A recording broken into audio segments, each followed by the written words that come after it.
cuarto capítulo está dedicado a la militarización más allá de la seguridad pública. Hablaremos de esto con María Marván. Pensamos la militarización y la primera parte de militarización, no lo hemos comentado, pero tuvo que ver con México antes del narcotráfico. Luego tenemos la militarización en tiempos de la crisis de seguridad pública, pero me parece muy interesante el capítulo en donde se enfocan en otros aspectos de militarización que no tienen que ver con seguridad pública, y ahí sí nos permite poner en perspectiva lo que ha sido este sexenio. Más de la mitad de cambios para darle tareas sustantivas a los militares han ocurrido en este sexenio, y de los cambios de las funciones sustantivas que se le han dado al ejército, solo la tercera parte tiene que ver con seguridad. Tenemos cuestiones de aduanas, tenemos cuestiones de aeropuertos, de puertos. De construcción. Y de administración. Yo creo que eso tiene que ver mucho con la propia perspectiva del presidente Andrés Manuel López Obrador y el desprecio que siempre mostró como candidato y después como presidente hacia los servidores públicos, hacia la administración pública. Creo que para López Obrador la administración pública estaba excesivamente pagada, afirmación general. Yo no digo que no hubiera gente que ganara más de lo que debía, pero en términos generales para él había que reducir el presupuesto. No estaba capacitada y por lo tanto para él la capacitación no era un problema a resolver, sino más bien a eliminar a los incapaces y traer a los leales. ¿Y dónde iba a encontrar mayor lealtad que en el ejército mexicano? Sin contar Morena. Sin contar Morena, pero él mismo lo ha dicho con todas las letras. Yo prefiero 99% de lealtad, 1% de capacidad, porque lo que se necesita es que sigan mis instrucciones. Y en ese sentido, se le dieron una serie de tareas que además también hay un abuso, creo yo, del ejército, diciendo en la medida en la que le encargue tareas allí se va a limpiar la corrupción.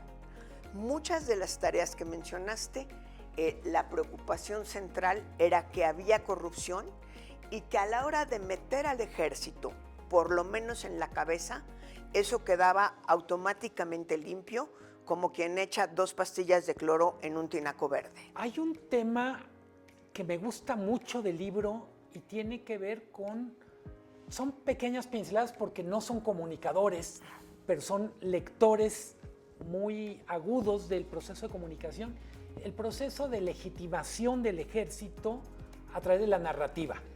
Y lo estás contando bien tú, dices, la legitimación del ejército va en paralelo a la deslegitimación de la administración pública profesional. Es decir, el ejército representa al pueblo, la lealtad, la honestidad, el compromiso con la historia, y los administradores públicos profesionales son una casta que se estaba sirviendo a sí misma, que no era leal a México, no solo a su proyecto, y que perfectamente puede ser sustituido por los militares.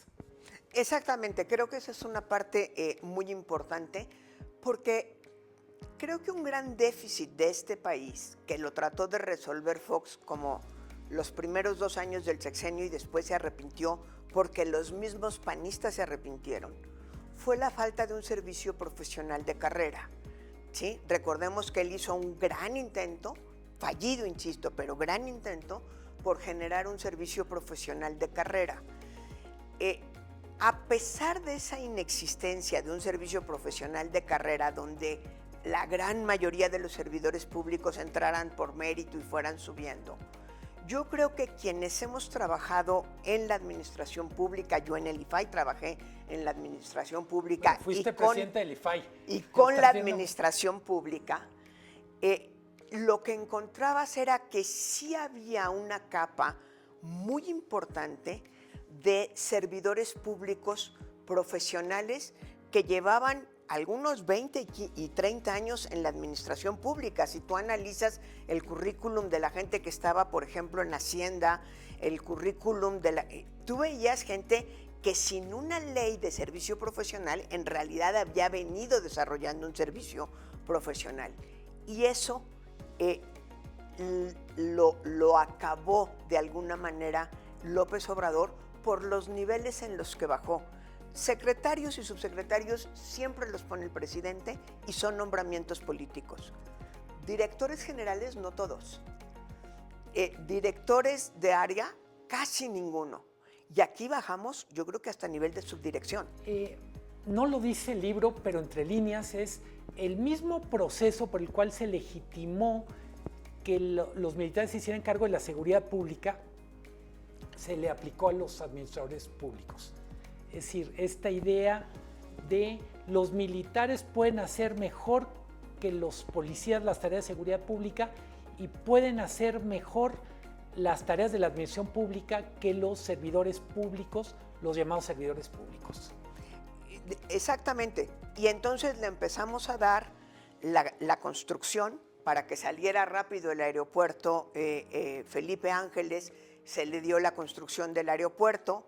Los proyectos prioritarios del presidente se le dieron a construir al ejército, con un pequeño detalle.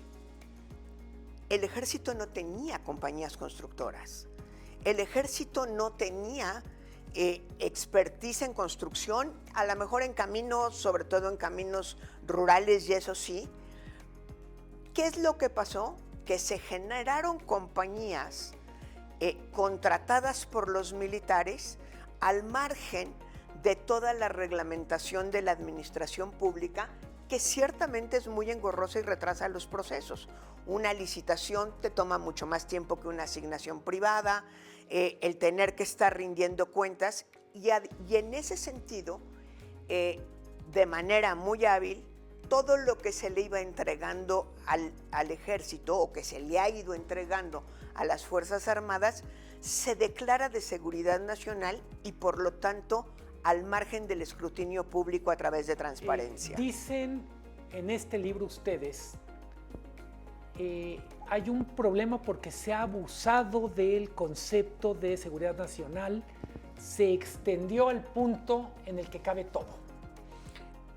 Si le das todo que hacer al ejército, entonces todo cabe en el concepto de seguridad nacional. Y sí es un problema en donde tenemos una serie de tareas que está haciendo el ejército que no están siendo supervisadas por las mismas sistemas de supervisión. Le hace, en primer lugar, Secretaría de Función Pública, Auditoría Superior de la Federación, porque se le crea un nicho específico. Y no hemos hablado, y me parece también muy importante, cómo desde muy temprano, desde después de la Segunda Guerra Mundial, se le entregan al ejército tareas de inteligencia. Es el cuerpo que tiene la confianza para generar tareas de inteligencia en el sentido de inteligencia de cuáles son las amenazas al Estado. Que dices, no hemos hablado, en el libro hacen claramente referencia, esto tiene que ver con la Guerra Fría, es una especie de instrucción que Estados Unidos le otorga a México, decir, te toca cuidar literalmente mi patio trasero, no se nos vayan a colar comunistas, no se nos vayan a colar revoltosos, cuida tu tierra, pero sobre todo cuida mi patio. Y entonces la seguridad nacional es cuidar el patio trasero de Estados Unidos. Si vemos en lo que eso significa en la segunda década del siglo XXI, pues ahí estamos cuidando el tema de migración. Y cómo migración, a pesar de que formalmente no lo desconocemos, está por supuesto en la Secretaría de Gobernación, allí están también las Fuerzas Armadas en el tema de migración, en la frontera sur, tratando de hacer el muro que no hizo Trump, y en la frontera norte como tercer país seguro. Ustedes ofrecen una definición de militarización y es el otorgamiento a las Fuerzas Armadas de tareas normalmente asignadas a los civiles. Y dicen, si tuviéramos que sintetizar qué significa la militarización, es al ejército se le está encargando todo lo que tiene que ver con el control del tránsito de personas y mercancías. Fíjate que esa es una cosa bien interesante en la que caímos en cuenta a la hora de estar haciendo el libro y de estarlo discutiendo. Este libro, por eso no tiene un autor cada capítulo, tiene por lo menos 5 o 6 seminarios atrás en donde estuvimos discutiendo, y una de las cosas que nos cayó el 20, como se dice coloquialmente, es el concepto de soberanía nacional que tiene López Obrador. Le fue entregando todas las tareas que de alguna manera sellan al país, en el sentido de controlar el flujo, como lo dijiste en este momento, de personas y mercancías, de lo que viene del exterior y controlarlo al interior. Creo que hay o deberíamos de explorar, a lo mejor todavía más que en el libro, un concepto de soberanía nacional que es muy propio del obradorismo, en el que no hemos caído en cuenta las consecuencias que tiene esa concepción de soberanía nacional. ¿Qué les quedó por contar? Dices, bueno, evidentemente un libro cuenta por lo que se escribe, pero también por lo que quedó fuera. ¿Qué les quedó por decir de soberanía? Creo que lo que queda por contar de soberanía y de otros temas es cuál puede ser una posible ruta para desandar la militarización. No hay ni siquiera pinceladas de por allí podríamos ir.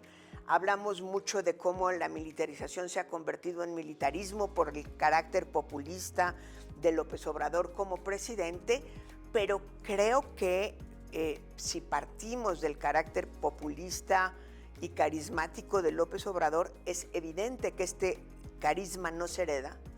Sea quien sea la próxima presidenta, creo que podemos hablar con cierta seguridad que será una mujer, tendrá que posicionarse frente a la situación en la que estamos, y si plantea una desmilitarización, lo primero que creo que tendría que estar consciente es que hay una ruta legal que desandar y que no se va a acabar en un sexenio. No es fácil decirles a los militares, como sí lo planteó López Obrador en su campaña de manera repetitiva, yo voy a regresar al ejército, a los cuarteles. Se dio cuenta que no era sencillo y que no se podía hacer sin haber previsto una ruta.